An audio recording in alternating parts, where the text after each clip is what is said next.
sekiranya kita diisytiharkan bankrupt. Kalau sebelum ini kan kita simpan duit, simpan sekejap, korek balik, simpan sikit-sikit, lama-lama makin sedikit. Percayalah, kita ada satu penyakit namanya boros. Simpan sikit-sikit, lama-lama makin sedikit. Percayalah, kita susah nak elak kos gaya hidup, lifestyle. Cuba kurangkan dengan tabungan emas. Sebab emas ubat paling mujarab dalam kaedah menyimpan. Tuan-puan kena cuba. Jangan risau sebab emas pun duit. Emas aset yang mudah dicairkan dalam bentuk tunai.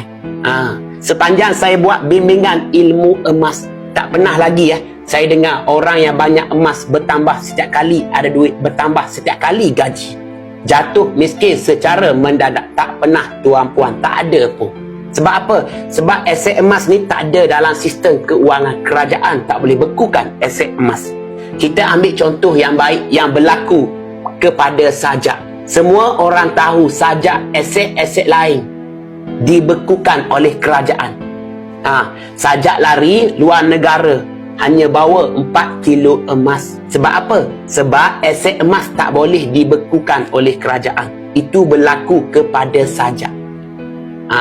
Sebab tu walaupun kita ni banyak duit, tanah kita banyak, rumah kita besar, kerbau lembu kita banyak, tetap juga kita kena buat simpanan emas. Sebab emas disifatkan insurans kekayaan.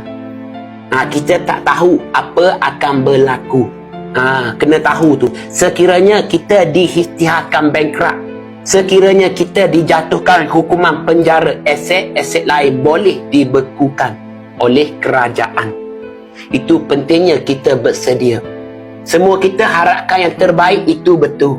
Tapi perlu diingat, kena bersedia yang terburuk. Jadi, mana yang nak saya bantu nak mula menabung emas dengan ilmu, kena daftar dulu ahli public goals secara percuma.